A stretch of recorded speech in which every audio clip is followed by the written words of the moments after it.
इंसाफ जालिम से नहीं, इंसाफ कमजोर से होना चाहिए। इंसाफ दौलतमंद से नहीं, इंसाफ गरीब से होना चाहिए। मैं अपनी दिल की तकलीफ को तुम्हारे सामने बयान कर रहा हूं। मैं यहां पर भाषण देने इसलिए नहीं आया हूं कि तुमसे जिंदाबाद और जिंदाबाद के नारे सुनकर अपने नफ्स को मोटा करके जाऊं। मैं तुम्हारे दरमियान में इसलिए आया हूं कि तुमको सच्चाई को बयान करूं, ताकि आप जब यहां से उठकर अपने घर को जाएं तो आप एक पैगाम लेकर जाएं, आप एक फिक्र लेकर जाएं। आपने बरसों कांग्रेस पार्टी को वोट दिया, आपने कभी कांग्रेस से नाराज हुए तो किसी और उम्मीदवार को आपने वोट दिया।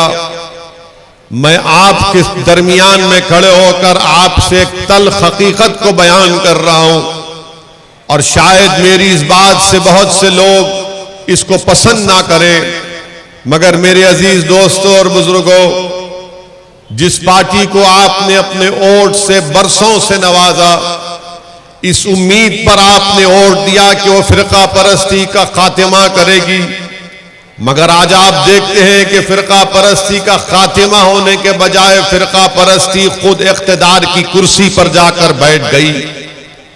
आपने उस उम्मीद पर कांग्रेस को वोट दिया कि मुल्क से नफरत का खात्मा होगा, मगर नफरत आज ताकत बन चुकी है। इख्तिदार की कुर्सियों पर बैठने वाले नफरत को फैलाते हैं।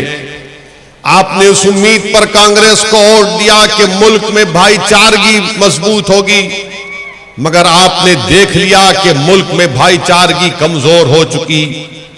आपने उस उम्मीद पर कांग्रेस को वोट दिया कि दंगे नहीं होंगे, मगर दंगे रोज होते हैं। आपने कांग्रेस को वोट दिया उस उम्मीद पर कि अगर दंगा हो भी जाता है तो मेरे घर को बचाया जाएगा, मेरे जान और माल की हिफाजत होगी, मगर वो भी नहीं हुआ।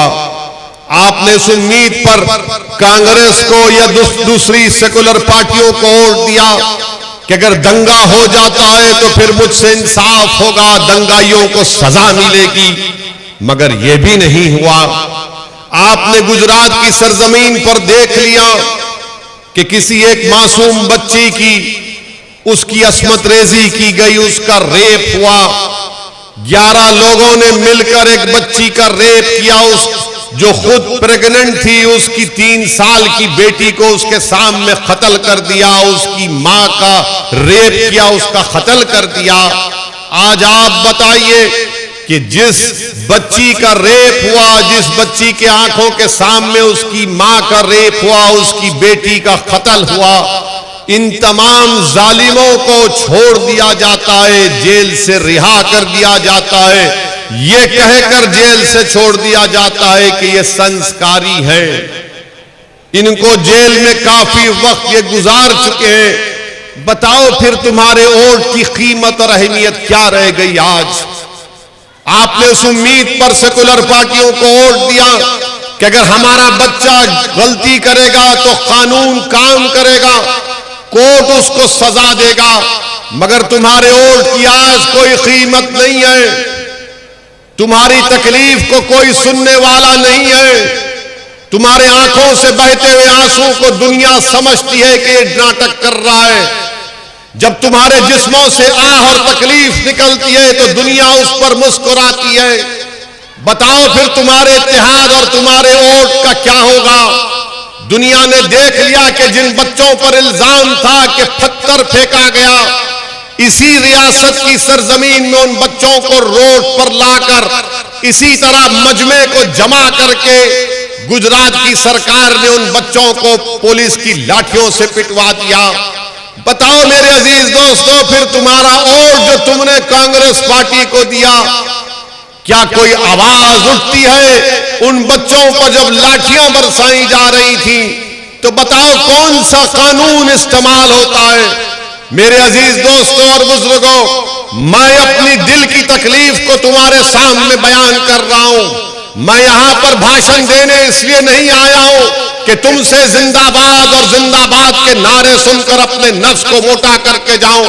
मैं तुम्हारे दरमियान में इसलिए आया हूं कि तुमको सच्चाई को बयान करूं, ताकि आप जब यहां से उठकर अपने घर को जाएं तो आप एक पैगाम लेकर जाएं, आप एक फिक्र लेकर जाएं, ताकि वो पैगाम और फिक्र आपको इस बात पर मजबूर कर दे कि आप आने वाले चुनाव में हम किसको अपना वोट दें। क्या आप उनको वोट देंगे जो आपकी तबाही और बर्बादी के बाइस बन गए? क्या आप उस पार्टी को वोट देंगे जो आपसे इंसाफ नहीं करना चाहती?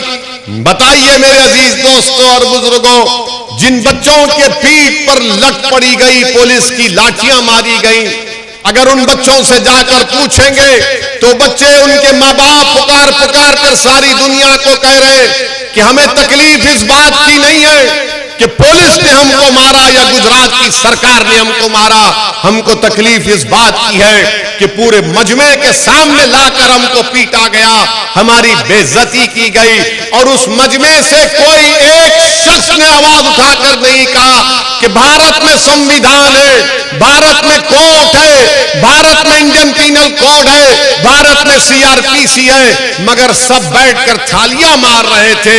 बताओ फिर तुम्हारी इज्जत क्या है? बताओ तुम्हारी ताकत क्या है? बताओ तुम्हारी वोट की अहमियत क्या रह गई आज? मेरे अजीज दोस्तों और बुजुर्गों, इसीलिए असदुद्दीन ओवैसी आपसे अपील करने आया है कि वोट दो, वोट देना आपका काम है, मगर सोच समझकर अपने वोट का इस्तेमाल करो। वोट देना आपकी ताकत है, याद रखो।